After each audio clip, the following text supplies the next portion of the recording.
Olá, hoje estou aqui para falar um pouquinho sobre as alterações cutâneas ou dermatológicas associadas aos psicotrópicos. A gente sabe que os psicotrópicos eles têm um potencial de efeitos colaterais.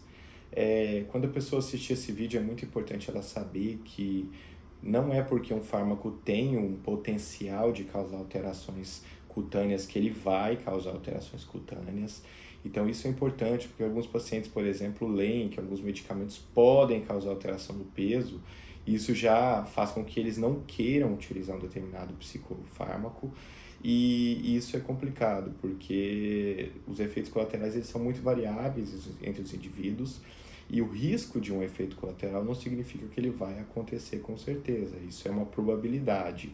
E essa probabilidade ela pode variar de nada até 100% em cada um dos indivíduos. Em relação às alterações de pele, existem alguns fármacos que possuem risco de alguns fármacos no transtorno bipolar, né, portanto estabilizadores de humor, que possuem risco de provocar alterações cutâneas. Né? Vamos começar pelo lítio. Embora essas alterações cutâneas não sejam comuns, não sejam extremamente comuns na prática clínica, alguns indivíduos vão apresentar alterações na pele com o lítio. Né?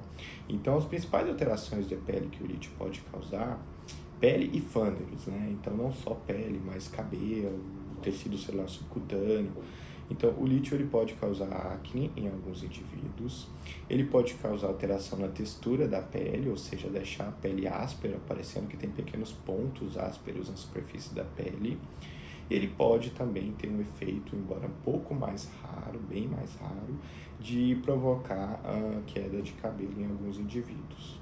Tá?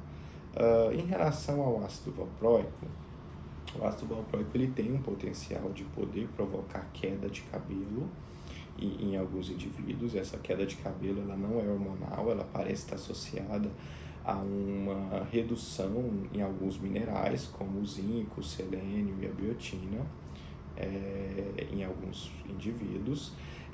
E tem uma outra alteração também que o ácido valproico pode causar, seria uma alteração na estrutura do cabelo. Né? Em alguns raros indivíduos, o ácido valproico pode fazer com que um cabelo liso adquira uma textura mais ondulada.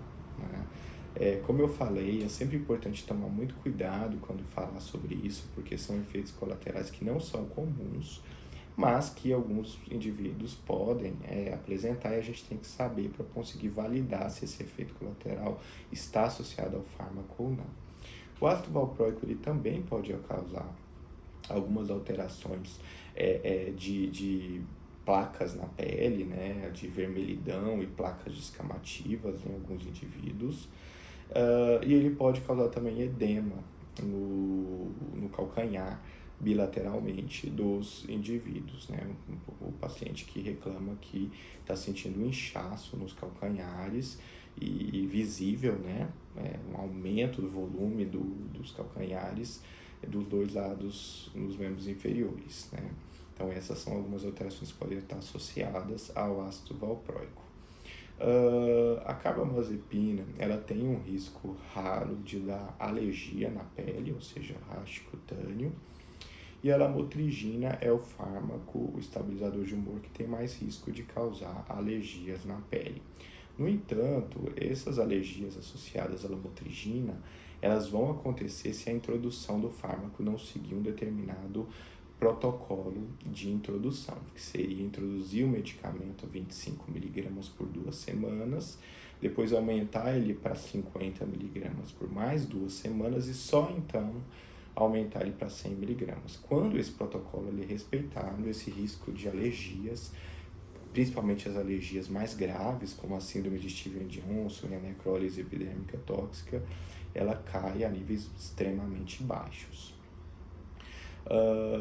Em relação ao edema, né, existem alguns antipsicóticos, como a risperidona e a olanzapina, que podem produzir edemas de membros inferiores nos indivíduos. Então, os pacientes vão reclamar que eles apresentam um aumento no volume e um inchaço dos membros inferiores após um determinado tempo de uso desses antipsicóticos. Bom, para finalizar, existe uma outra alteração que está associada à clorpromazina, que é uma alteração bem rara também, mas que pode estar presente, que é uma hiperpigmentação na pele, ou seja, manchas na pele, que aparecem após o uso da clorpromazina, né? São efeitos colaterais, todos esses que eu citei, que não são comuns, né? 98%, 99%, né? São alterações que acontecem em menos de 1% dos pacientes.